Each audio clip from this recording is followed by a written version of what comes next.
조선시대에 깊은 암자 산속 동굴에서 돌을 닦던 도인인 송하라고 하는 사람이 민족과 나라의 미래를 내다보는 도서를 썼습니다. 그것이 유명한 송하일지입니다. 몇 개는 맞았어요. 몇 개는 맞았어요. 근데 다 맞지는 않아서 송하일지의 인기가 시들해졌습니다. 다음 카페에 팬클럽도 많이 있었는데 지금은 다들 흩어졌어요. 그런데 그 송하일지에 언급된 예언 중에 하나 맞아진 게 있다면 한반도에 다가오는 핵 위협에 대한 예언인 것입니다. 한반도에 핵의 위협이 다가오는데 어찌 그리 태평할 수 있겠느냐 하는 그런 이제 시가 나오는데 거기 그 시대에는 핵이라는 게 없잖아요. 원자의 그 파자, 한자의 파자로 그 예언을 이제 해석을 한 거죠. 박근혜 대통령께서도 말씀했지만은 남북이 대화를 하고 통일을 이루려면 북한이 핵을 포기해야 된다. 핵을 포기하겠습니까? 머리에다가 핵을 이고 우리는 절대 살 수 없다. 그렇게 솔직한 얘기를 하셨습니다. 그러나 결코 김정은은 김일성과 김정일의 유지를 받들은 핵무장을 포기하지 않습니다. 그것을 가지고 있어야 자신의 취약한 체제를 유지할 것이라 생각하기 때문에 더군다나 골목대장처럼 태평양 넘어 대륙간 도탄을 통해서 미국을 협박할 수 있다고 생각하기 때문에 결코 핵을 포기하지 않을 것입니다. 그렇다면 그들이 막다른 골목에 다다랐거나 최후의 일격으로 핵을 쓸 수가 있다는 거죠. 정말 진정한 통일을 이루려면 핵무장부터 게릴라나 특수부대가 들어가서 해제하지 않고는 한반도뿐만 아니라 주변 국가에 엄청난 재앙이 닥쳐올 것입니다. 비단 우리 한반도만 문제겠습니까? 지금 세계의 핵을 보유한 국가들이 가지고 있는 핵폭탄이 터지면요, 이 지구는 수십 번 박살이 납니다. 심지어 어떤 영화에서는 실수로 눌렀던 핵무기가 발사되어서 대륙간을 날아오는데 전쟁이 터진 줄 알고 미국 대통령이 블랙박스를 열어 핵폭탄의 스위치를 누르는 장면이 나옵니다. 그 이후에 벌어지는 모든 광경들은 물론 그래픽 필름입니다만 정말 무서운 거예요. 바람처럼 불이 지나가면서 다 폐허가 됩니다. 이것이 공상적으로 상상해서 영화에만 등장한다면 얼마나 행운이겠습니까? 유감스럽게도 이제 앞으로 우리가 보게 될 스가랴서 구약 선지자의 예언에 세계의 종말 전쟁에 등장하는 핵폭탄의 징조와 현상에 대해서 묘사해 놨다는 거예요. 사람들이 선체로 먼지와 같이 죽을 것이고 입안에 혀가 썩어질 것이고 핵이 지나가는 그 쓰나미와 같은 폐허의 전쟁의 모습을 그려놨다는 거예요. 그러니 한 번은 지구가 핵몸살을 앓고 데미지를 입을 것은 분명합니다. 그래서 미국의 나사 천문 우주를 연구하는 연구기관에서 태양 밖에 지구와 같은 행성은 없을 것인가? 그걸 찾는 거예요. 지구는 점점 미쳐가고 있지 않습니까? 온난화 현상으로 북극의 빙하들이 녹아내림으로 인해서 엘니뇨 현상으로 올해 금년도 여름이 얼마나 더울 것을 예언하고 있지 않습니까? 지구는 점점 지진과 해일과 쓰나미와 끊임없이 다가오는 폭풍과 미친 듯이 기후의 변화가 일어나고 결정적으로는 세계 핵보유국들이 보유한 핵폭탄들이 폭발하게 될 때 지구는 사라질 것이기 때문에 태양계 밖에 또 다른 지구가 없을까? 나사가 지금 찾고 있는 겁니다. 그래서 지난달에 26일 태양계 밖에 지구와 같은 새로운 행성을 발견하는데 CNN 방송에 따르면 305개 태양 같은 항성을 돌고 있는 행성 중에 행성 715개를 발견했습니다. 지구와 유사한 행성. 사실 우주 전체를 놓고 보면 지구 사이즈의 행성들은 티끌로 보입니다. 먼지와 같아요. 거의 눈에 띄질 않습니다. 그러나 생명체가 살 수 있는 정확히 분석이 되는 행성이 4곳이 발견됐다는 거예요. 4곳이. 크기는 지구의 2배 정도고 태양의 절반 정도 되는 별을 30일 주기로 돌고 있는 4개의 생명체가 분명히 있을 것이라는 행성이 발견된 겁니다. 나사는 2009년 3월에 생명체가 살 수 있는 환경을 지닌 행성을 찾기 위해서 델타2 로켓을 발사했습니다. 케플러 우주 망원경을 함께 발사했으며 케플러 망원경이 지금까지 발견한 행성은 1700개로 늘어났고 케플러 우주 망원경은 약 15만 개의 별들을 관측하고 있으며 이 가운데 3600개 이상이 행성의 가능성이 있는 것인데 새 행성을 715개를 발견하고 그 중에 생명체가 살 수 있는 행성 4개가 발견됐다는 것입니다. 왜 발견합니까? 여차 지구에 무슨 현상과 비상사태가 발생하면 우주선으로 노아의 방주처럼 다른 행성으로 이주해서 살겠다는 나사의 야무진 프로젝트입니다. 벌써 생명체가 존재할 가능성이 있는 태양계의 위성으로 대표적인 것이 토성의 위성 타이탄 있지 않습니까? 타이탄, 그 다음에 엔셀라두스, 목성의 위성인 유로파 등이 있습니다. 타이탄은 태양계 내에서 지구를 제외하고 표면에 액체가 있는 유일한 천체입니다. 액체가 있다는 거예요. 액체가. 왜냐하면 가까이 근접하면서 위성들이 사진을 보내왔기 때문에 분석이 가능한 것입니다. 그런데 그 액체는 물이 아니고 메탄과 에탄으로 이루어져 있다. 그 다음에 엔셀라두스에서는 마치 간헐천처럼 표면에 얼음이 분출돼 우주로 수백 킬로씩 치솟는 광경이 토성 탐사선에 의해서 촬영이 됩니다. 마치 저 옐로스톤 파크의 간헐천이 쫙 물을 뽑는 것처럼 말이죠.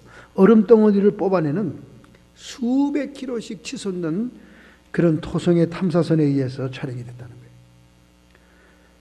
목성의 위성인 유로파는 표면이 얼음으로 덮여 있으며 그 아래 액체 상태인 물바다가 있는 것이 발견이 되었습니다. 이렇게 외계의 생명체가 살 수 있는 행성을 찾는 프로젝트를 케플러 계획이라고 명명을 했던 것입니다. 우주항공국 나사가 2009년도에 독일의 천문학자인 요하네스 케플러의 이름을 따가지고 우주망원경을 로켓대에 싣고 우주에 발사해서 6,400억 원의 비용이 들어갔습니다. 6,400억 원. 지금 4년째 행성 탐사를 한 결과가 4개의 행성이 분명히 지구와 같이 생명체가 존재할 가능성이 있는 것으로 파악이 되었어. 지구에 비상사태가 나면 거기로 이주하겠다 계획을 세우고 있는 것입니다. 그런데 오늘 본문의 4절에 뭐라고 얘기합니까? 내가 독수리처럼 높이 오르며 별 사이에 깃들일지라도 내가 거기서 너를 끌어내리리라. 나 여호와가 말아야 하느니라. 너희들이 독수리처럼 날아서 위성을 타고 별들 사이에 깃들인다 할지라도 하나님의 심판은 그 별들에게까지 미쳐서 너희들을 끌어내리겠다. 하나님의 심판을 피할 길이 없다는 거예요. 지금 지구의 온난화 현상이나 이 모든 지구의 생태계의 파괴는 인류의 죄악 때문에 그렇다는 것이 로마서 8장에 나오지 않습니까? 만물이 탄식하지 않습니까? 영광의 아들들이 나타나길 기다리지 않습니까? 너희들이 별들 사이에 깃들일지라도 내가 끌어내려 심판하겠다. 하나님의 공의로운 심판의 선포가 오늘 이 오바다서의 예언입니다. 본서는 비록 짧은 성경입니다. 한 장밖에 없어요. 구약에서 제일 짧죠. 그러나 하나님의 심판에 대한 그 강도는 굉장히 높은 예언이 선포되고 있습니다. 다른 선지자들처럼 죄인들에게 회개를 촉구하거나 회개를 하면 구원의 가능성이 있다는 얘기가 없습니다. 그만큼 강력한 심판을 예언하고 있는 거예요. 이 오바다라고 하는 히브리 말의 뜻은 여호와를 경배하는 자, 또 하나님의 종, 그런 뜻의 이름으로서 당시에 많은 사람들이 이 이름을 가지고 있었습니다. 이 오바다가 기록된 연대는 예루살렘 성이 함락된 것과 관계 있습니다. 본문 1장 11절, 12절, 14절에 의하면 BC 580년 전후에 예루살렘이 멸망할 전후에 기록된 것이다. 그럼 왜 기록을 했느냐? 그것은 에돔의 멸망을 선포하고 유대의 회복을 예언하기 위한 것이다. 여러분, 에돔이 누굽니까? 야곱의 형님인 에서 아니에요, 에서. 그 에서의 족속, 결국 유대 나라 사람들하고 골육 친척입니다. 그런데 이 에돔이 예루살렘이 바벨론에 의해서 멸망당할 때 너무나 좋아했다는 거예요. 그리고 적들을 도와줬다는 겁니다. 심지어 도망가는 유대인들을 길을 가로막고 잡아줬다는 거예요. 그리고 그들이 멸망되고 폐허될 때 성 안에 들어와서 좋아서 웃으면서 그들의 재물을 약탈해 갔다는 것입니다. 같은 일가 친척 형제로서 그들을 도와주지 못할 망정, 그들의 멸망과 그들의 고통과 고난을 비웃었던 그들을 하나님은 그냥 두지 못하겠다는 거예요. 철저하게 심판하겠다는 것입니다. 그리고 비록 환난을 당한 유대인들은 하나님이 그들을 회복시켜 줄 것이다 하는 그런 예언의 말씀을 이 선지자가 하고 있는 것입니다. 즉 하나님의 백성을 멸시하고 인간적인 힘만을 의지하여 교만한 행동을 했던 에돔을 멸망하고, 그 다음에 끝까지 하나님을 의지하면서 회개하고 하나님께 돌아온 하나님의 백성들은 회복시키는, 그래서 장차 하나님의 영광의 나라에까지 들어가게 하시는 하나님의 역사적인 섭리를 그들에게 예언하기 위해서 오늘의 본문의 말씀을 기록한 것입니다. 그렇다면 이 짧은 한 장의 구약 성경이 오늘 여러분과 저 21세기 성도들에게 주는 영적인 교훈은 무엇일까? 첫 번째 15절의 말씀을 함께 읽겠습니다. 여호와의 만국의 벌할 날이 가까웠나니 너의 행한 대로 너도 받을 것인즉 너의 행한 것이 내 머리로 돌아갈 것이니라. 직접적으로 이 말은 에돔 족속에게 한 것입니다. 에돔과 다른 나라들이 이제 하나님의 백성을 괴롭힌 죄 때문에 파멸당할 것을 예언한 말입니다. 그러면서 하나님은 공의를 선포하고 있는 거예요. 내가 행한 대로 너도 받을 것이다. 여러분, 실제로 이 에돔은 말이죠, BC 5세기 말의 경에 페르시아 제국 시대에 나바테안의 족속들의 침략을 받습니다. 이 나바테안 족속에 의해서 그들의 근거지를 잃어버리죠. 이 에돔 족속은 페트라라고 하는 붉은 바위 동네에 살고 있었어요. 정말 요새 지역입니다. 지금 성지를 순례하는 사람들이 꼭 들르는 곳입니다. 거기가 꼭 들르는 곳이에요. 페트라라고. 붉은 바위 제국이었어요. 거기는 올라가는 길이 노새 하나가 지나가는 길밖에 없는 산악 지역이에요. 아주 천혜의 요새입니다. 그 거대한 암반 사이에 시냇물이 흘러가고요. 그 바위 사이에 시냇물이 흘러가서 그 시냇물을 먹을 수 있고, 사람들이 접근할 수 없는 바위 동네인데도 그 바위 속에는 사람들이 살 수 있는 물도 있고 농사를 지을 수 있는 천혜의 요새입니다. 누구도 쳐들어갈 수 없는 그런 동네였어요. 그들은 그들의 근거지를 그토록 의지하고 믿었지만은 나바테안 족속에 의해서 완전히 근거지를 잃어버리게 되고 뿔뿔이 흩어지게 되고, 남은 자들은 나바테안 족들에 동화됩니다. 지금 가면 나바테안 족들의 그 문화, 그런 그 고족들만 남아있죠. 그런데 많은 관광객들이 거기는 꼭 들러요. 너무나 아름다워요. 아름답습니다. 붉은 바위에 이렇게 막 이렇게 궁궐들을 지어놨고, 이렇게 바위를 파가지고 궁궐을 지었죠. 여러분 아마 성지 순례하는 달력에 보면 가장 아름다운 모습의 국가의 모습을, 흔적을 볼 수 있겠습니다. 그런데 그 나바테안족에 의해서 한 번만 파괴된 게 아닙니다. 철저하게 폐허가 되도록 파괴가 됩니다. 먼저 예루살렘 성이 함락된 후에 4년 만에 느부갓네살 왕의 아들인 나보니두스에 의해서 파괴됩니다. 제1차 파괴죠.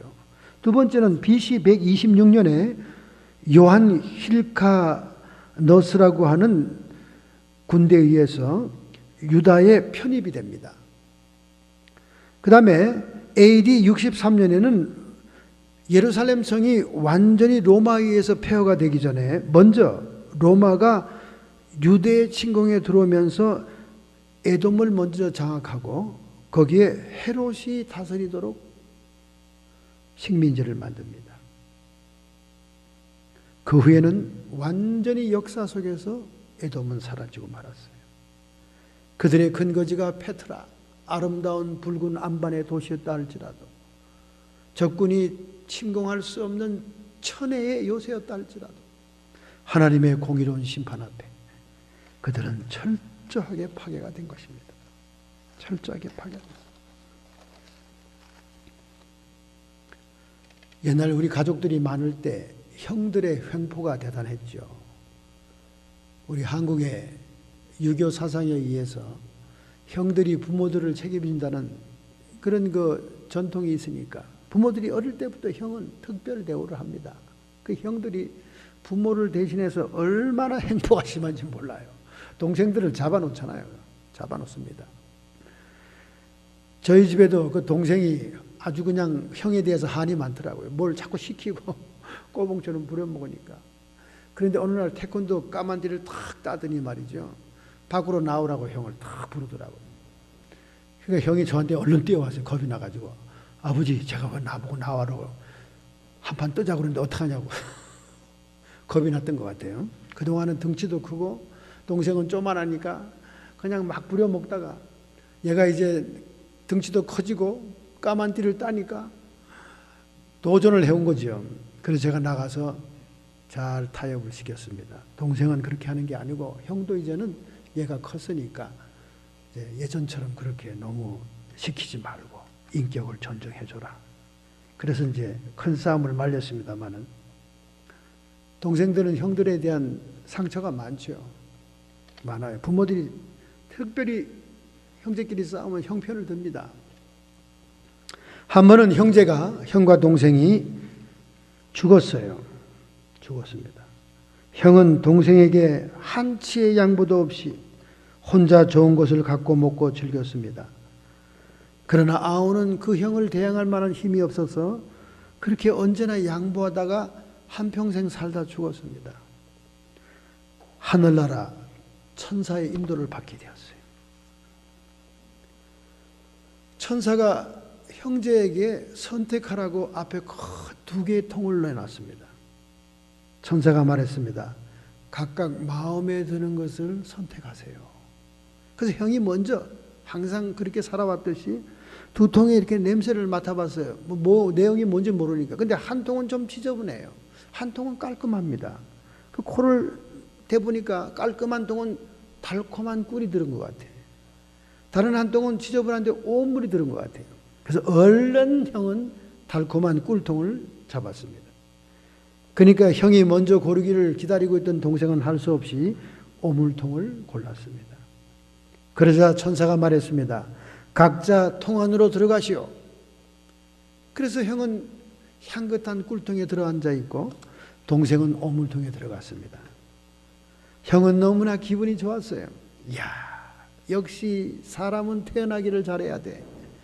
세상에서도 내가 호사를 했는데 천국에 와도 대접이 다르구만. 각자 몸을 통 안에 깊이 담그자 천사가 하는 말이 이제 나오시오. 그런 거예요. 나왔습니다. 통 앞에 섰습니다. 그랬더니 서로의 몸에 묻은 것을 핥으시오. 그러는 거예요. 그래서 형은 아우의 몸에 있는 오물을 핥기 시작했고 동생은 형의 몸에 있는 달콤한 꿀을 핥기 시작했습니다.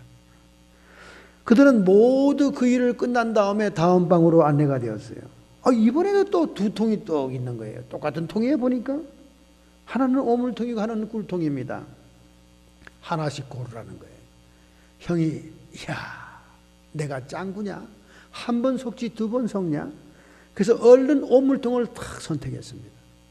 그런데 동생은 형이 선택하기를 기다리고 있다가 할 수 없이 꿀통을 선택했습니다. 그런데 천사가 말한 말이 각자의 통에 들어가시오 하는 거예요. 그 각자의 통에 탁 들어갔습니다. 형은 회심의 미소를 지었습니다. 조금만 참으면 돼. 조금만 참자. 조금만 참으면 돼. 아까 봤잖아. 서로 핥으라고 그러잖아. 뭐 이 똑같은 일을 시키는지 모르겠어. 천사가 둘 다 통에 들어가 앉으시오 그러는 거예요. 그래서 동생은 꿀통에 형은 오물통에 들어가 앉았습니다. 천사의 말은 형은 얼른 들어가 고기를 내밀고는 조금만 참자 속으로 중얼거립니다. 동생도 따라 들어갔습니다. 냄새가 괴로웠지만 잠시 후에 틀림없이 지난번처럼 그렇게 될 걸 알고 참고 기다렸습니다. 다 들어가 앉아 있으니까 천사가 하는 말이 그 통에 있는 것을 모두 잡수시오 그랬던 겁니다. 그러니까 여러분 형 노릇을 너무 잔인하게 하면 이렇게 벌 받는다는 것을 얘기하는 거죠. 에서가 형이지 않습니까? 에돔 나라가 에서의 나라잖아요. 동생 야곱 유다가 바벨론 느부갓네살에 의해서 처참하게 죽어 넘어지고 있고 아이들을 막 어린 아이들을 바위에 머리에 쳐서 죽이는 그런 잔혹한 전쟁터에 그들이 동생 나라를 위해서 돕지는 못할 망정 오히려 적을 도와주고 그리고 고통하고 환난하고 울부짖는 유대를 보고 기뻐하고 즐거워하고 그리고 그들이 환난 중에 있을 때 성 안에 뛰어들어가서 재물을 빼앗고 그들이 도망가려고 할 때 숨겨주진 못할 망정 도로 잡아서 바벨론 사람들에게 포로로 넘겨주고 하나님은 공의의 하나님이심으로 이렇게 선포한 것입니다. 너의 행한 대로 너도 받을 것인즉 너의 행한 것이 내 머리로 돌아갈 것이니라. 여러분 오늘 이 오바다 예언 성경이 단순히 에돔이라는 한 국가의 운명을 예언한 것이라면 오늘 21세기 성도들에게 이 성경을 왜 남겨주었을까요? 우리에게는 아무 상관이 없는 역사적인 얘기 아닙니까? 아니라는 겁니다, 여러분. 오늘 이와 같은 현상은 우리의 삶 속에 너무나 많아요. 너무나 많습니다. 제가 자기를 드러내기 위해서 얘기하는 게 아니에요. 저는 누가 잘 되고 하면 하나도 심술이 안 납니다. 질투도 안 나요. 시기하지도 않아요. 오히려 박수치고 싶고 잘 됐구나, 애썼구나, 노력해서 좋은 결과를 봤구나. 정말 진심으로 그렇게 얘기합니다. 그런데 다들 그런 줄 알았더니 그렇지 않더라고요. 같은 동역자, 같은 목사, 성직에 있는 자들인데도 입을 삐죽거리고 심술을 부리고 시기 질투하고 잘 되는 꼴을 못 보더라고요. 어떻게 저런 마음을 가지고 하나님의 사역을 한다고 할 수 있을까? 하나님의 성령이 그 안에 있다면 저런 마음씨가 나올 수가 없을 텐데 제가 너무나 의문스럽고 쾌손이 됩니다. 너무나 그런 많은 사람들 사이에 살다 보니까 나는 너무 쪼다가 아닌가. 정말 우리 누나 말들 말따나 너는 참 멍청하다. 머리는 똑똑해서 공부는 잘했을지는 몰라도 사회생활은 너무나 멍청하다. 내가 지금 뒤지고 있는 것이 아닌가. 깨가 없다. 우리 누나들이 맨날 하죠. 너는 깨가 없어. 깨가 없다는 거예요. 맨날 깨가 없대. 깨가 없대. 나 그러면 깨가 뭔지 난 참 이해가 안 됩니다만은 깨가 없대. 맨날 당하냐 이거죠. 성경대로 살려고 주님을 따르려고 하다 보니까 그런 거죠. 얼마나 지혜롭고 얕고 영악한지 모릅니다. 얕고 영악하고 지혜로운 것까지는 좋아요. 그런데 너무 이 에돔 형처럼 유다가 잘못되는 거 박수치고 기뻐하고 좋아하고 환난 당한 그들에게 들어가 재물을 약탈하고 그들을 막아주지 못할 망정 적군을 도와서 쳐들어가고 재산을 약탈하고 도망가는 자들을 숨겨주지 못할 망정 붙잡아서 넘겨주고 우리 한국의 역사 속에도 이런 민족의 앞잡이들이 얼마나 많습니까? 많은 친일파를 비롯해서 그 조상들이 친일파로서 너무 민족들에게 해악을 행하고 생명을 거두게 하고 재산을 수탈하는 일에 참여했기 때문에 내가 행한 대로 너도 받을 것이니라. 그러니 그 자식들 때문에 얼마나 고통이 심합니까? 하나님의 공의입니다, 여러분. 이런 하나님의 공의의 심판이 있기 때문에 오늘 택한 백성들이 소망을 가질 수 있는 거예요. 아니 목사님, 그 사람 무슨 큰 벌을 받아야 되지 않아요? 큰 천벌을 받아야 될 인간이 지금 너무 떵떵거리고 잘 살고 있습니다. 여러분 이 땅에서는 잘 살 수 있어요. 이 땅에서 잘 사는 거 가지고 여러분 부러워하지 말고 그 형통을 부러워하지 마세요. 이 땅에서 잘 살아봐야 7, 80입니다, 여러분. 저 하늘나라에서 어떤 심판을 받고 어떤 고통을 당하고 어떻게 하나님의 대접을 받느냐가 중요한 거지. 이 땅에서 당장 벌을 안 내리니까 사람들은 외모를 보는 거예요. 아, 저 사람이 잘못한 사람인 줄 알았더니 잘 되고 인물이 훤한 거 보니까 잘못한 게 없는가 보이? 그렇게 얘기하는 외모만 보는 사람들이 너무나 많습니다.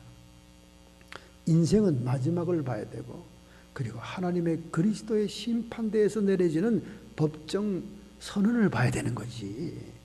예수 안 믿고 하나님 안 섬기도 재벌된 사람 많고 세계 1, 2, 3등 하는 모든 재벌들은 독실한 기독교인들이 아니에요.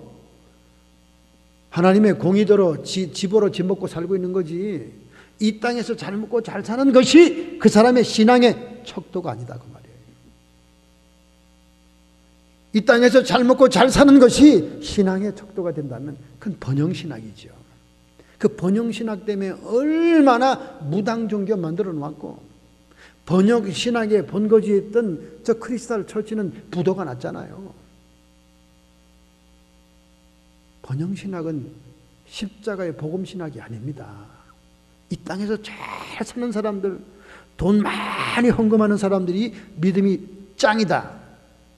그런 인간들 가운데 얼마나 가난한 자를 수탈하고 사기치고 속이고 남의 돈 가지고 다른 사람 상처 입히는 그런 기업가들이 많은지 모릅니다. 많은지 모릅니다. 그러나 오늘 교회들이 어떻습니까? 강대상에 신문지에 쌓였던 무슨 종이에 쌓였던 두둑한 헌금만 올라오면 그 인간 믿음 좋다고 칭찬하잖아요. 그 인간 믿음 좋다고 칭찬하지 않습니까?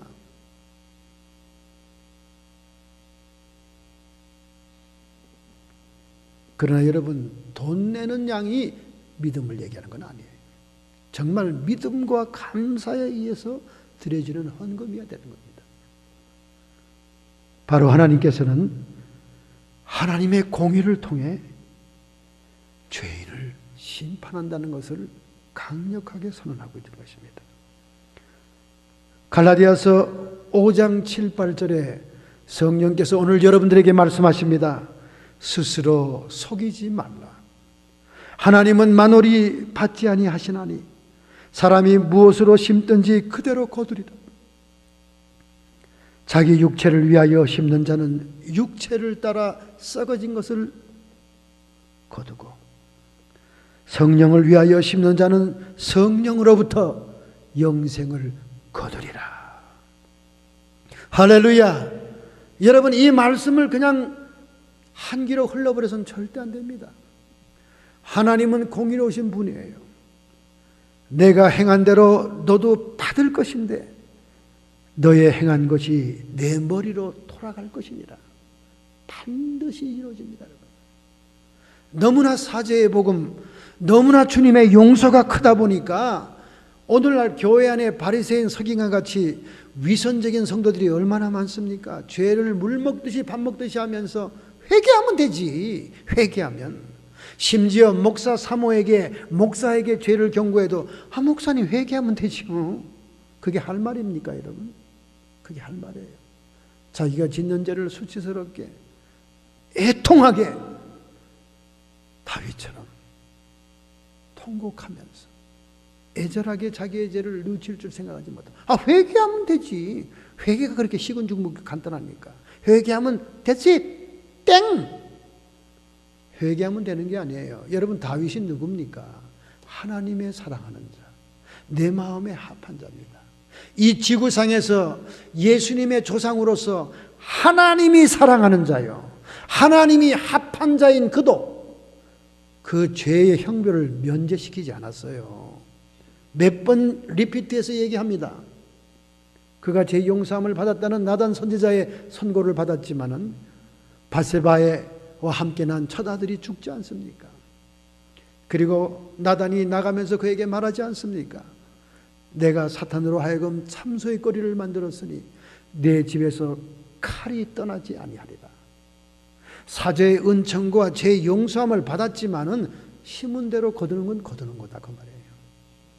우리가 사죄함과 용서함을 받아 마음의 평안을 누리긴 하지만은, 그리고 장래에 그리스도의 심판대에서 사면의 보장을 받았긴 했지만은, 내가 육체로 심은 것에 대해서는 썩은 것을 거두고 성령을 따라 심은 것에 대해서는 영생을 거두는 하나님의 공의가 있다는 거예요. 그러니까 여러분, 마음 놓고 죄 지을 생각하지 마세요. 마음 놓고 협대 풀고 멋대로 살아보고 꼴까닥 죽을 때 예수님 잘못했어요, 미안합니다 할 생각하지 말라, 그 말이에요. 죄값이 여러분이 못 받으면 3, 4대까지 내려간다, 그 말입니다. 이것이 하나님의 공의의 심판을 얘기하는 겁니다. 오늘 엄밀하게 얘기하고 있는 거예요. 북한의 지도자인 김정은이가 2012년에 구입한 사치품, 자신의 개인의 영화를 위해 사들인 물건이 6,900억 원이랍니다. 6,900억 원. 6,900억 원이면 북한에 필요한 식량의 4배의 돈이라는 거예요. 북한 동포들은 지금 먹을 것이 없어서 허덕거리고 산들을 헤매면서 나무를 캐고 나무 껍질을 뺏기고 심지어 자식 새끼들을 잡아먹는 그런 일도 있었다는데, 거기에 4배 되는 사치품을 구입한 거예요. 유엔에서 이것을 금지시켜도 어떤 루트를 통해서라도 최고급품이 들어간다는 거예요. 로드머니, 김정일의 별장에 갔더니 이건 세계 재벌들도 구경 못하는 그런 물건들로 가득 찼더라는 거 아닙니까? 이것이 여러분, 북한 체제의 독재자의 개인의 향락과 사치입니다. 고가의 화장품, 핸드백, 가죽 제품, 핸드폰, 시계, 전자제품, 최고급 승용차들, 그리고 요트, 최고급 술, 세상의 가장 상류 사회에서 누리는 그 이상의 것들을 사들이고 있더라는 거예요. 유엔 안보리가 2006년도에 무기와 사치품에 대한 대북 수출을 강력하게 금지하고 제재를 가하고 있지만은 어떤 루트를 통해 들어가는지 쉴 새 없이 들어가고 있다는 거예요. 그러니까 자기의 일신의 영달만을 위해서, 자기의 사치만을 위해서 북한의 인민들을 고통스럽게 하는 것입니다. 하나님의 공의가 살아있어요. 여러분, 지금 최근에 조사에 의하면 북한의 지하교인 숫자가 20만 명이랍니다. 그동안은 통계조차도 집계가 되질 않았었어요. 공개되면 공개 처형이니까. 그러나 누누이 지하교인들이 색출되고 잡힌다는 거예요. 잡히면 그들의 공개 처형은 여러 가지 방법으로 한다는 겁니다.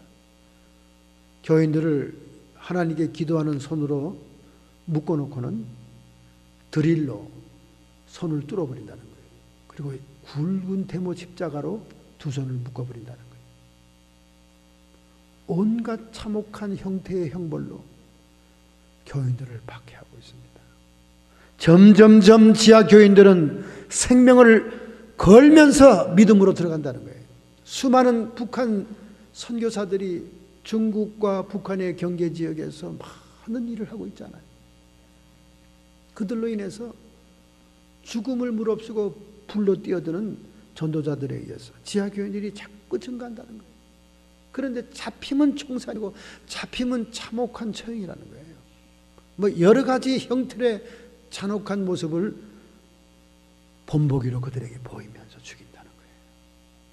그러니 남한의 교회, 남한의 문화적인 교회들, 프로그램과 친목과 즐거움을 위해서 모여드는 교인들과 북한의 생명을 내걸고 처참한 죽음을 하는 북한 교인들과 누가 더 믿음이 좋겠습니까? 여러분, 생각해보세요. 누가 믿음이 좋겠어요?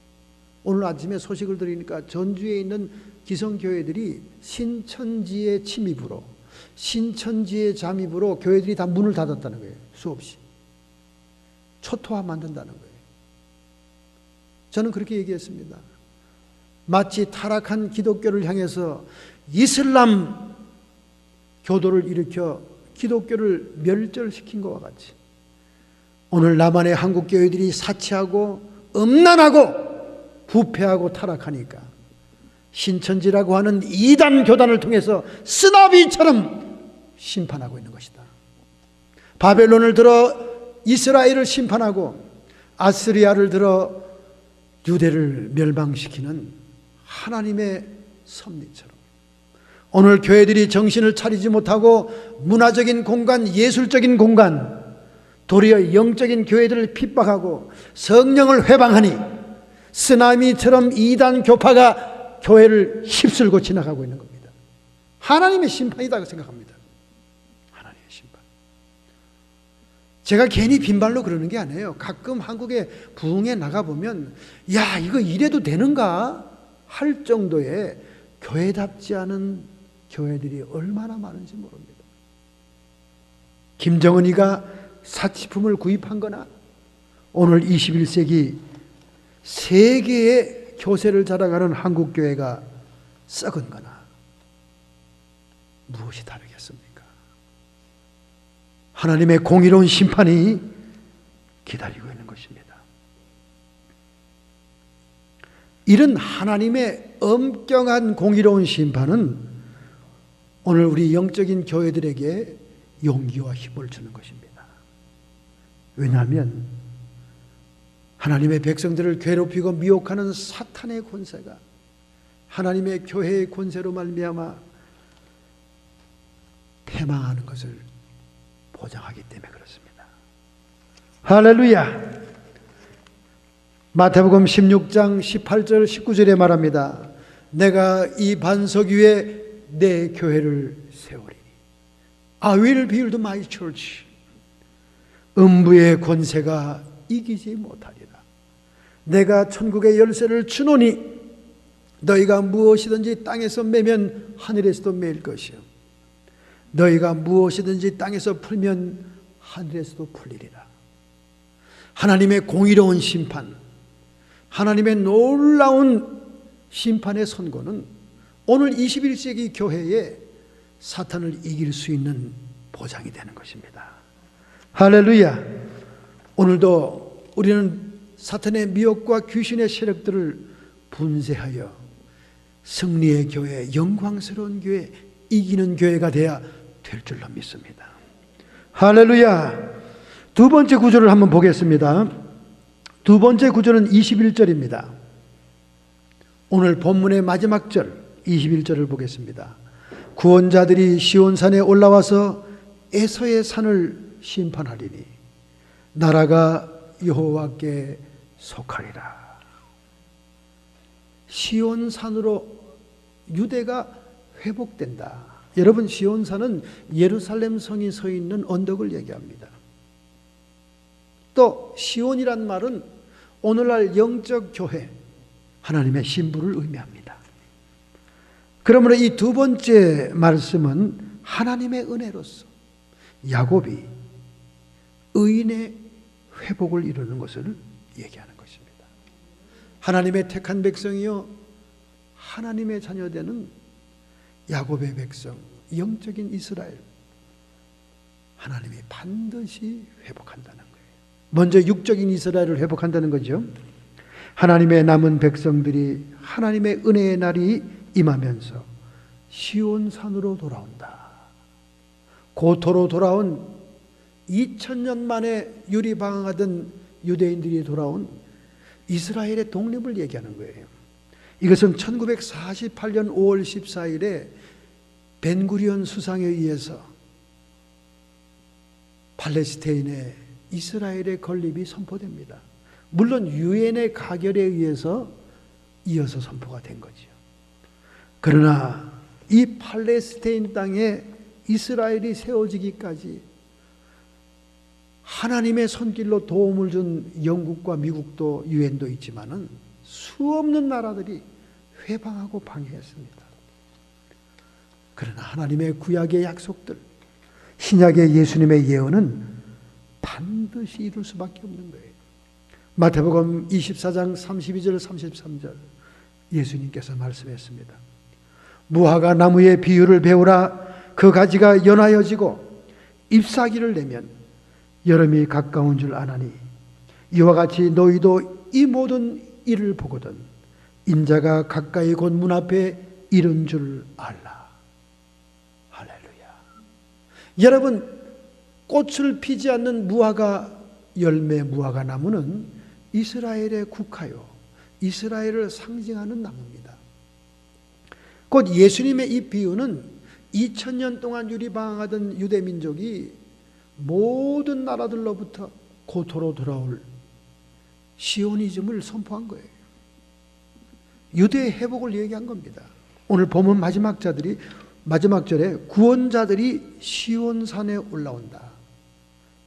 이스라엘의 회복, 육적인 이스라엘의 회복, 유대의 회복을 예언하고 있는 것입니다.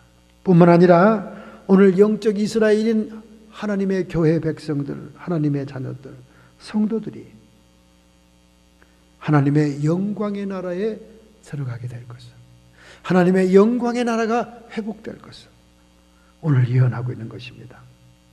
바로 이 하나님의 은혜는 유대인들에게 임하여 이스라엘을 회복한 것이나 또 성도들에게 임하여 하나님 나라의 백성이 되는 것이나 똑같은 의미로 얘기를 하고 있다는 것이죠.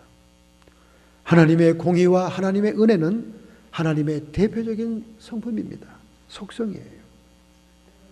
현재 곤란을 당하고 현재 이 세상에서 환난을 당하고 있는 모든 성도들에게 용기와 소망을 주는 것입니다. 이 세상에서 너희가 환난을 당하나 담대하라. 내가 세상을 이기었노라. 우리 주님께서 말씀한 그대로 우리에게 소망을 주고 있는 것입니다. 그래서 원수마귀 사탄 대적은 영원히 타오르는 유황불에 들어가는 패망의 날을 우리가 보게 될 것입니다.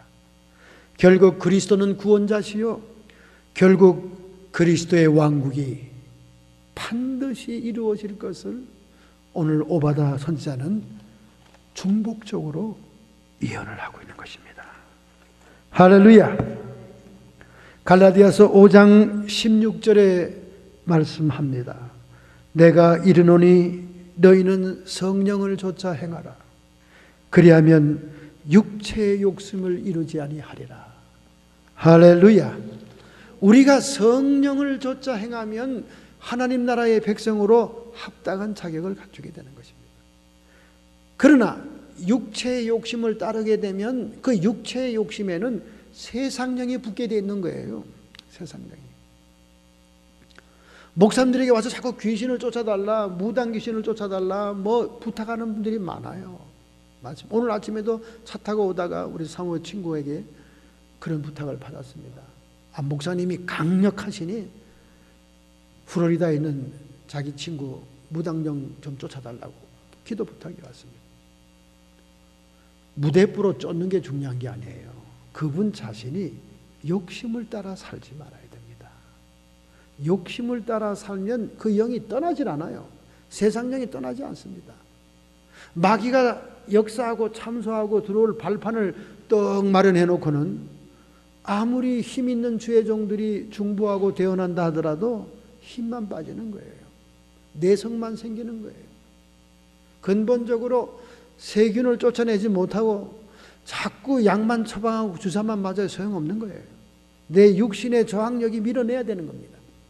여러분과 제가 세상 욕심을 버리지 않은 한 세상령은 떠나지 않습니다. 그러므로 성령을 쫓아 행하라. 성령을 쫓아 행하면 성령이 우리를 주관하시고 인도하시게 되는 거예요. 오늘 여러분이 병 낫기를 소원합니까? 오늘 여러분이 여러분을 괴롭히고 어릴 때부터 태어날 때부터 역사하는 귀신의 세력들을 쫓아내기를 원합니까? 제 근처 주변에 한 분이 어릴 때부터 귀신을 타고 나가지고 이 심장에 병이 걸린 사람이 있는데 그분 참 문제입니다. 여러분, 문제예요. 어릴 때부터 태어날 때부터 들어와 있어요. 계속 사람들에게 사기를 치고 계속 사람들에게 상처를 주고 입만 열면 사기입니다. 그런데 그게 귀신의 영이 역사니까 얼마나 사람들이 잘 속아 넘어간지 몰라요. 달콤하고 인간의 욕심에다 탁 낚시줄을 거니까 안 넘어가는 사람이 없다 그 말이야. 그런데 그런 나쁜 세력으로부터 노인받기를 소원하지만은 자기 욕심을 버리지 않는데 어찌 떠나가냐 그 말이죠. 성령을 쫓아 행하라. 성령을 쫓아 행하라. 욕심을 쫓아 행할 때는 결코 세상 영이 떠나지 않습니다. 왜 하나님께서 네 이웃을 사랑하라 그럽니까? 나만을 위해서, 내 몸을 위해서, 김정은처럼 자기 사치를 위해서 미국, 북한 사람들의 식량의 4배에 되는 돈을 낭비할 마귀 덩어리죠. 그는 왜 우리가 이웃을 사랑합니까? 내 것을 희생하고 남에게 줌으로 인해서 내 욕심을 깨트리는 작업을 하는 거예요. 그럼 내게 있는 세상 영이 떠나가는 거예요. 왜 구제하고 선교하고 왜 하나님께 헌금하라 그럽니까? 그 물질에 대한 내 욕망과 욕심 집착에 세상 영이 딱 들러붙어 있으니까 그걸 자꾸 깨뜨리고 내고 주고 함으로 인해서 나로부터 떠나가게 하는 겁니다. 여러분, 여러분의 돈이 탐해서 그런 게 아니에요. 하나님이 돈이 없어서 구걸하는 게 아닙니다. 여러분 자신을 위해서 세상 욕심을 깨트려야 세상 영이 발판을 읽고 떠나가니까 성령을 쫓아 행하라는 거예요. 여러분, 성령을 쫓아 행하는 게 뭡니까? 성령의 감동이 올 때, 성령이 말씀 오실 때 즉각 순종하라는 거예요. 감동이 옵니다. 여러분, 물질을 가지고 있으면요, 물질이 필요한 사람에 대한 감동이 온다니까요. 그럼 그걸 하는 거예요. 성령을 쫓아 행하는 겁니다. 우리 사모가 그 일을 참 잘해서 제가 믿음이 좋다. 항상 내가 놀라죠. 저기 얘기합니다. 감동이 이렇게 왔는데 어떻게 하면 좋으냐고. 즉각 순종해요. 즉각 순종. 세상에 돈이 안 아까운 사람이 어디 있습니까? 우리 차는 지금 뒷문이 휙스돼 가지고 열리지도 않아요. 그 뒤에 뭐 꺼내려면 기어 들어가야 돼요. 두더지처럼. 그래가지고 뒤에는 물건을 꺼내와야 됩니다. 뒷문 수리를 못해서. 그 뒷문 당장 수리 안 해도 다른 사람에게는 수백 불씩 줄 수 있습니다. 왜? 하나님의 성령이 감동하니까. 병들고 암병 걸리고 고통스럽고 사업은 다 깨지고 떠나갔고 누구도 위로해 주는 사람이 없을 때 하나님의 성령의 감동이 오는 거예요. 그 사람에게 돈을 주라는 거예요. 성령을 좇아 행할 때 하나님의 영광의 영이 우리에게 함께 하시고 나에게 있는 욕심을 따라 역사하는 모든 세상 영들이 떠나가면서 병도 떠나가는 것입니다. 저주도 떠나가는 것입니다. 흉악의 결박이 끊어지는 것입니다. 이런 행위가 없이, 이런 섬김이 없이 여러분은 성령을 좇아 행하는 것이 아니지요. 이것이 바로 하나님의 은혜가 임한 사람의 모습이에요. 남을 미워하고 증오하고 이빨을 갈고 망해야 돼. X자나 긋는 사람이 무슨 성령 받은 사람이에요. 그건 귀신이 장악한 사람이지. 그 사람의 행동 거지를 보면 알아요. 하나님의 거룩한 영이 와 계신지 악령이 여전히 지배하는지 행동하는 거 보면 압니다. 지금 미국의 정보부에서 세계 각국의 지도자들의 행동하는 것을 자세히 슬로우 비디오로 분석 연구합니다. 지금 가장 연구의 대상은 푸틴이에요.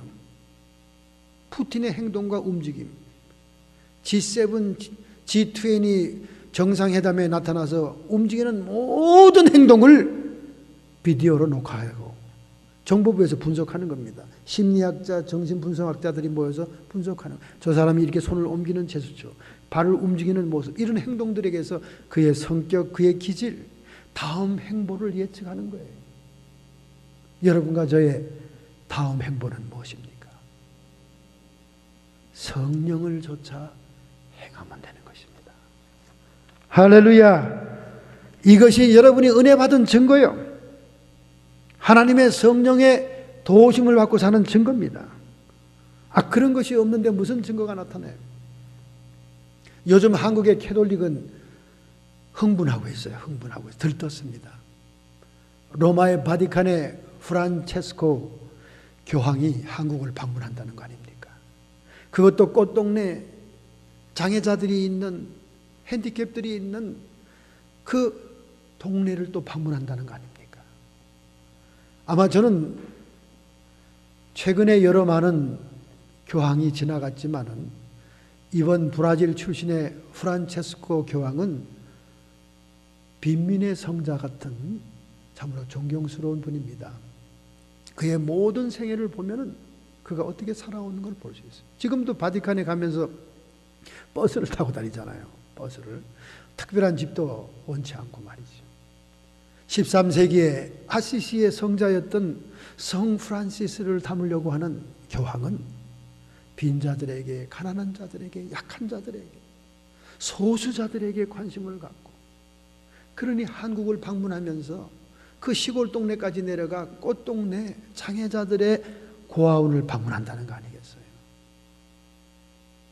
오래간만에 캐톨릭에 참 존경스러운 분이 지도자가 된 것 같습니다.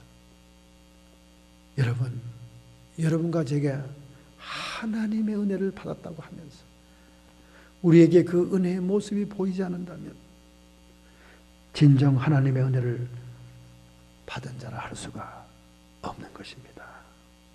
로마서 14장 17절에 성령께서 오늘 여러분과 저에게 말씀하십니다. 하나님의 나라는 먹는 것과 마시는 것이 아니에요.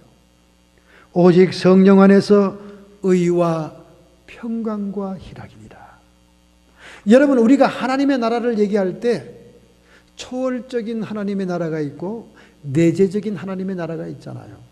초월적인 하나님의 나라는 공간적으로 예수 그리스도의 재림과 함께 이 땅에 임해오는 나라를 얘기합니다. 그럼 내재적인 하나님 나라는 무엇입니까? 예수님 당시에 사두개인 바리새인들이 물어보지 않았어요. 하나님 나라가 어디 있어요? 예수님께서 말씀하기를 하나님 나라를 여기 있다 저기 있다 말하지 말지니 하나님의 나라는 너희 가운데 있느니라.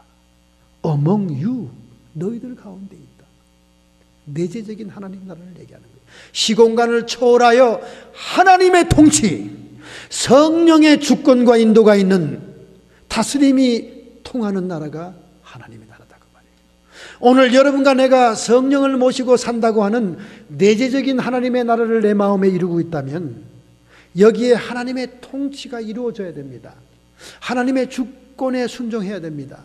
하나님의 성령의 감동과 인도에 따라야 되는 거예요. 그래야 하나님 나라가 임하는 겁니다. 내가 잘 먹고 잘 마시는 것이 하나님 나라가 아니에요. 하나님 거저 저에게 많은 돈을 주고 물질을 주셔서 거저 남들에게 무시당하지 않고 이 땅에서 잘 먹고 잘 살게 해 주옵소서. 먹고 마시는 것이 하나님 나라가 아니라는 거예요.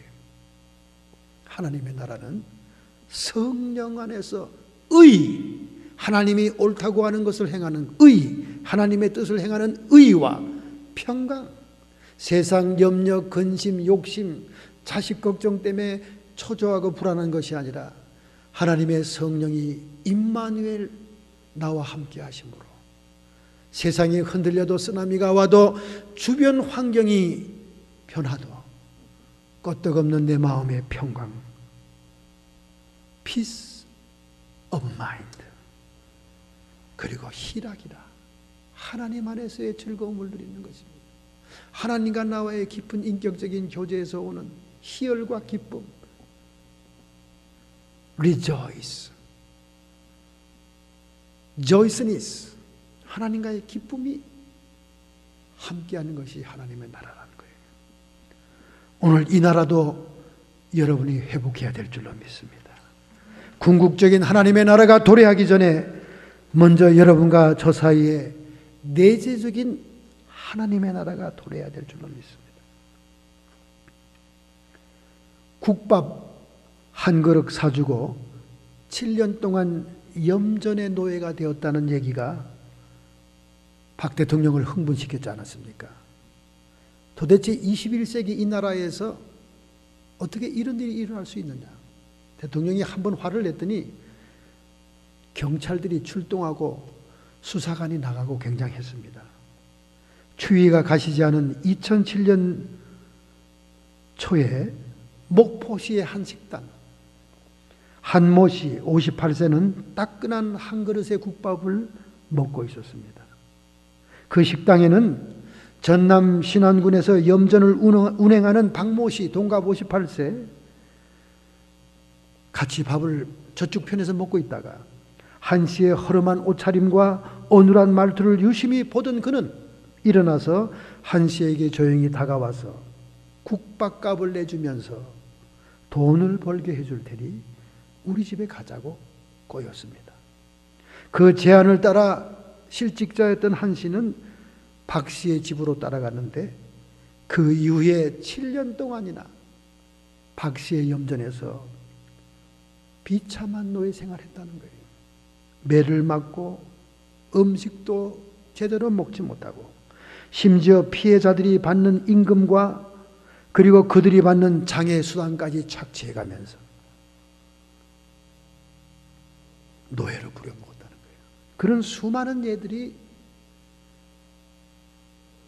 전라도 남도에서 지금 일어나고 있었습니다. 지금 수사가 진행되고 있습니다. 염전노예입니다. 국밥 한 그릇 사주. 여러분, 우리는 사소한 일에 마귀의 미혹을 받을 수가 있는 것입니다. 사소한 일에, 적은 일에 마귀의 미혹을 받을 수 있는 거예요.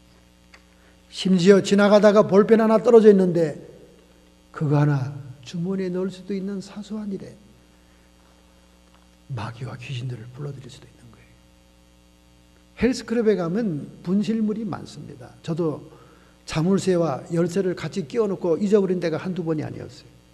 그런데 아주 고가로 산 아주 탄탄한 헬스클럽에 가끔 그 자물통을 셋톱으로 끌고서 도둑질 제가 2번 당했거든요. 그래서 아주 탄탄한 걸 사다 걸었는데 그만 열쇠를 끼워놓은 채로 두고 나온 거예요. 너무나 아까웠어요.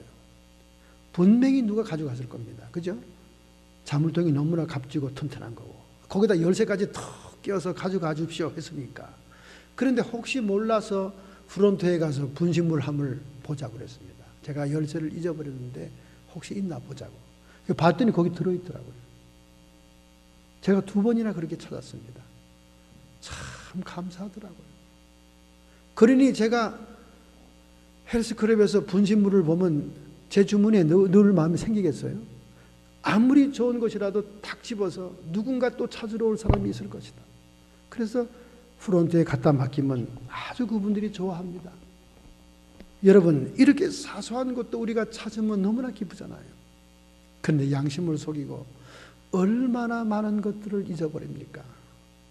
잊어버린 사람들은 속상해하면서 또 얼마나 많은 남의 것들을 집어가냐 그 말이죠. 선글라스 같은 거 집어가는 건 뭐 간책도 없잖아요. 이러한 사소한 것이 우리로 하여금 악한 영의 길을 열어주는 것입니다. 크루이로프라는 우화에 나오는 얘기입니다. 동물의 왕국의 사자가 지배하고 있는 동물의 왕국이 있었습니다. 그런데 이 사자는 특별히 닭 2마리를 아주 귀엽게 생각하고 애처롭게 생각했어요. 그런데 그 닭들이 살고 있는 그 닭장에 자꾸 도둑을 맞는 겁니다. 닭만큼이나 짐승들의 밥이 되기 좋은 그런 생물도 없잖아요. 그래서 이런 슬픔과 손해를 방지하고자 사자는 울타리가 튼튼한 닭장을 만들어야 되겠다고 결심합니다. 그래서 이 닭들로 하여금 편안하게 모이를 먹고 살 수 있게 해주려고 결심을 했어요. 어느 날 동물들을 모아놓고 목수일에 재주가 있는 사람을 추천하라고 그러니까 모두가 여우를 추천한 거예요. 여우를. 여우가 손재주가 뛰어나다는 거예요. 그래서 사자가 여우한테 닭장의 일을 맡깁니다. 몇 날 며칠 여우는 피시땀을 흘리면서 건축을 했습니다. 닭의 궤를 만들고 먹이통을 만들고 사방에 횃대를 만들고 더위와 추위를 피할 수 있는 보금자리를 만들고 또 암탉들이 약간 어두운 데서 마음 놓고 알을 낳을 수 있도록 햇빛이 들지 않는 그런 그늘진 보금자리도 만들었습니다. 사자가 닭장에 순실을 낳아보니까 너무나 잘 만들었어요. 재주가 뛰어납니다. 예전에 비하면 완전히 별장이에요. 참 잘했다 여우야 잘했다. 여우를 칭찬하고 상급을 주고 보상을 하고 그리고 감사를 했습니다. 그런데 그 닭장으로 닭들을 다 옮겼는데 불구하고 매일매일 닭이 또 없어지는 거예요. 그래서 사자가 아니 이게 웬일이냐. 그동안도 닭들이 하룻밤 자고 나면 없어져서 이 튼튼한 요새와 같은 닭장을 만들었는데 아니 또 없어지다니 이게 웬일이냐 도대체. 그래서 사자가 다른 짐승들을 풀어서 밤새 잠입해서 관찰을 하게 하고 잠복 근무를 시킨 거죠. 그리고 자신도 밤에 순실을 나가보고 이렇게 닭들을 보호하기 위해서 애를 썼습니다. 그랬더니 한 번은 보름달이 휘영청 뜬 날 닭장 저 멀리 떨어진 데 구멍에서 여우가 말이죠. 닭을 탁 물고 나오고 있는 거예요. 사자가 깜짝 놀랐습니다. 아니 이놈이 닭을 어디서 물고 나오나. 그래서 가서 보니까 이 여우 목수가 닭장을 지으면서 그 닭장에 가장 눈에 안 띄는 데서부터 토구를 파놓은 거예요. 여우가 드나들 수 있는 굴을 파놓은 거예요. 그리고는 매일 밤 그 굴을 통과해서 닭을 한 마리씩 먹이로 잡아왔다는 거예요. 그 다음날 사자와 짐승들이 기다리고 있다가 닭을 물고 나오는 여우를 현장에서 팍 발로 밟아가지고 체포를 한 겁니다. 꽥! 여러분 이 말은 우화에 불과한 말은 아닙니다. 구약성경 아가서에 보면 이런 말이 나와요. 포도원을 허는 작은 여우를 잡으라. 당시 이스라엘은 무화과 나무와 포도나무와 올리브 나무가 주 농산물이었어요. 그런데 이 작은 여우가 포도원에 기어 들어온다는 거예요. 기도원에 돌담을 쌓고 방비를 단단히 해도 작은 여우는 몸을 고추 세우면 어떤 구석으로도 들어올 수 있는 거예요. 더구나 돌담 밑에 토구를 파고 들어올 수 있는 겁니다. 그런데 작은 여우가 몸이 얇기 때문에 포도나무 가지에 딱 서 있으면 농부가 잡아낼 수가 없어요. 숨는 데는 아주 인류니까.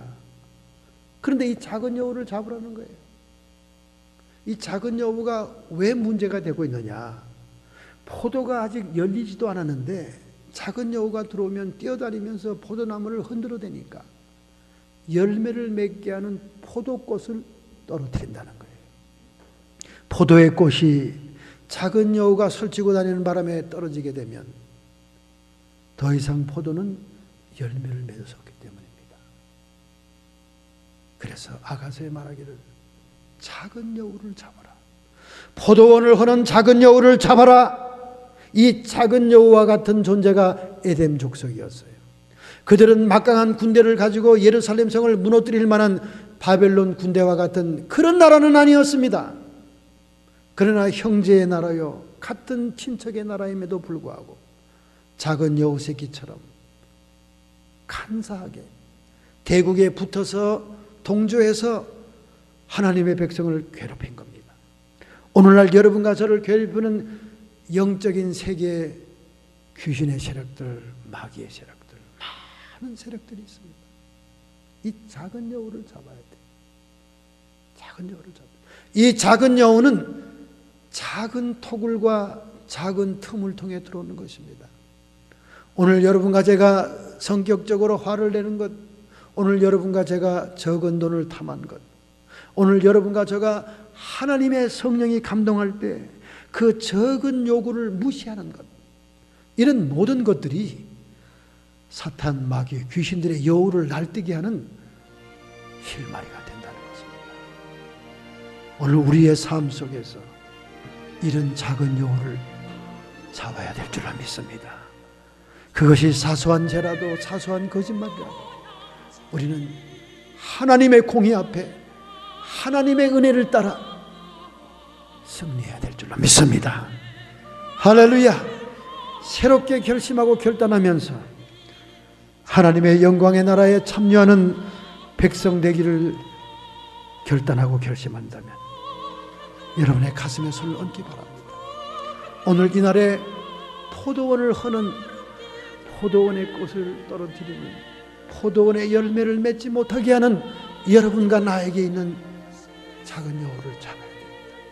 이 작은 여우들은 실마리 같은 틈으로 작은 토굴로 들어와서 우리의 인생을 망가뜨리고 괴롭히고 결국 하나님 나라 위한 영광의 열매를 맺지 못하게 하는 것입니다. 오늘 여러분이 결심하고 결단합시다. 하나님 아버지, 저희들은 일가 친척 고륙이면서도 하나님의 백성을 괴롭히고 비웃고 멸시하던 에돔 같은 심판받는 자가 되지 않게 해주시옵시오.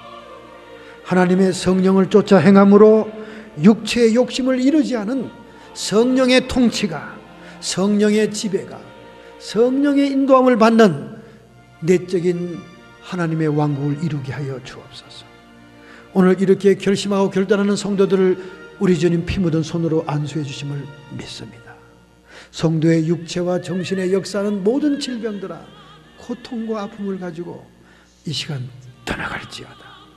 악한 마귀 사탄 귀신의 세력들은 우리의 작은 실수, 작은 허물, 작은 실마리와 같은 욕심을 따라 들어오는 줄로 믿사오니 오직 하나님의 나라는 먹는 것과 마시는 것, 세상 사치와 부귀영화가 아니라 성령 안에서 겸비하여 주님의 음성에 순종하여 섬기고 나눔의 삶을 사는 저희가 되게 하여 주옵소서.